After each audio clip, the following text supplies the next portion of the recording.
We've got a very special guest in the shop today. I'm here with Brock, aka Deep Sea EDC on Instagram, and he has brought arguably one of the coolest trucks we've had in the shop in a while. So before we dive into organizing this thing, we're gonna let Brock kind of give us a walk around of his new rig, and I am super excited because this thing's awesome.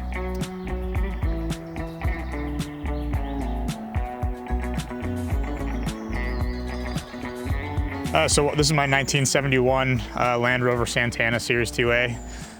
It's a recent acquisition for me and my wife, and she loves it just as much as I do. So it's got the 2.25 liter 4-cylinder inline-four petrol engine, 88 wheelbase, all aluminum side body panels except for the bulkhead and chassis. Bonnet spare, as you can see. It's one of my favorite things about the Land Rover series, that you can do that. It's got my little air conditioning flaps right there. If you come on into inside over here, it's got, these are not original leather seats, but Land Rover leather seats in there. Some sort of Land Rover steering column that they hot swapped on there, which I will be switching out to an old school wooden steering wheel at some point.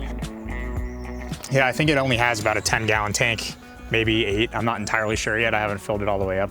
I just kind of get to half and then don't trust it. And then I'm like, yeah, gotta fill it up. Rear spare.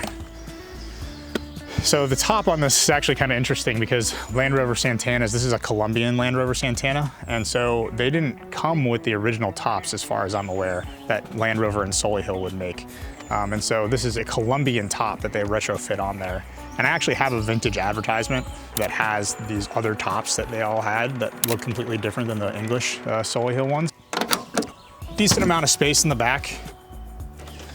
It's got its 2 folding benches. I keep my, my Haynes manual in there and just another maintenance manual because just like today, I've already had some issues. I have my little Yeti box with some, first aid kit and a few other things in there just in case, and maybe a survival knife or 2, since I am an EDC guy after all. I don't think there's too many other mods to it. One thing that they did do in Colombia is they would switch out the steering box for a power steering FJ60 system. So that is present on here, and I will have to replace the seals on that sooner rather than later. This is the switch that turns on the lights under the hood. And then this was also left in here when I picked it up, a little land level meter. Very classic old school shifter, emergency brake, and then your 4-wheel drive. This actually has a PTO as well, which will allow you to basically run farm gear, or farm equipment, from the engine, so that's pretty cool. Not that I'll use that to mow my lawn, but the possibility's there, so I like that. Besides that, it's definitely aftermarket paint. I really like the gray when I was buying it. Originally, I wanted to get like a Grassmere green with, the kind of classic Land Rover color, but this one kind of spoke to me in a Spectre James Bond type of way, and so, even though I kind of look like an evil henchman driving this thing around, I do definitely enjoy it. So, that's just kind of a quick walk around. It's got its super skinny tires on there too. That was one thing that I wanted to keep original. And then, yeah, I kind of almost forgot, but it has the worn wheel lockers on the front. So in order to go into 4x4, you have to lock the hubs there. I've been surprised at how fun she is to drive. I think, I was mainly worried about the fact that she was just going to vibrate me to death.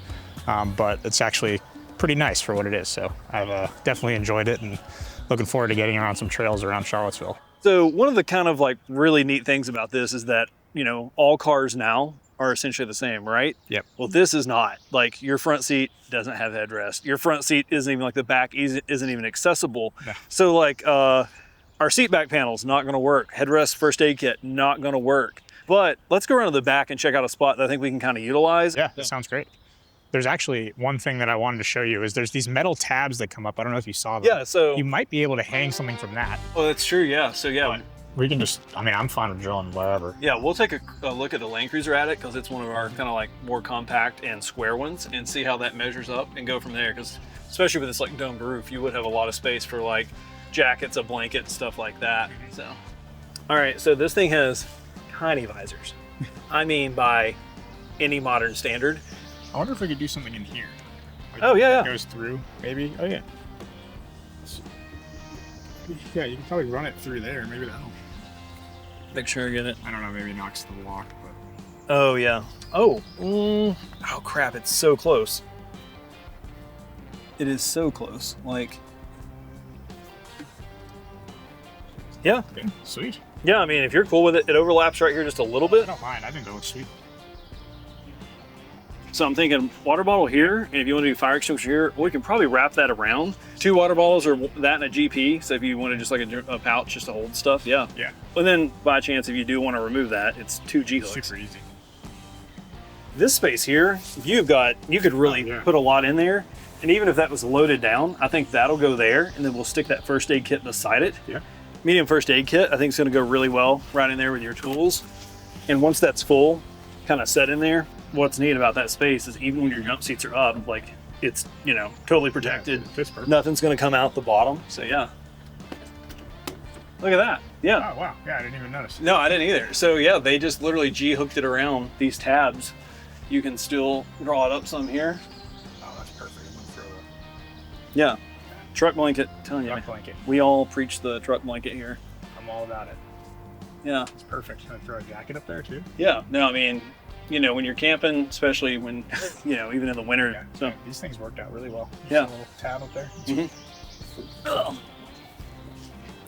All right. Yeah. So tiny Rover problems, right? Brock, we've got some Velcro that we could just put some pouches like right there and just stick it to that bulkhead, and I think you'd be good to go. Yeah. No, I think that would be perfect.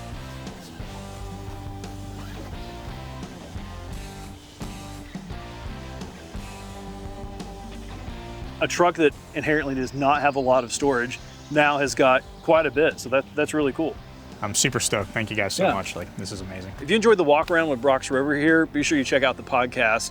We're going to take a look at like kind of his experience, lots of cool adventure travel stuff, what he's working on now. Brock, let us know like where they can find you, which is a bunch of different places. Yeah, so on my main page is at Deep Sea EDC on Instagram. That's my, you know, I'll post the Land Rover, I'll post my diving and all sorts of stuff, different watch EDC content, which is what I'm pretty big into.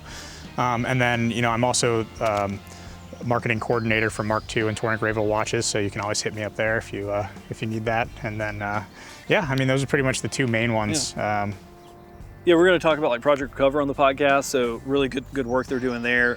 You definitely don't want to miss this podcast, a lot of cool stuff. Well, hey, thanks for stopping by, letting us get out the truck. You can find the gear that we've got here in the Rover, plus a lot of other cool stuff at BlueRidgeOverlandGear.com.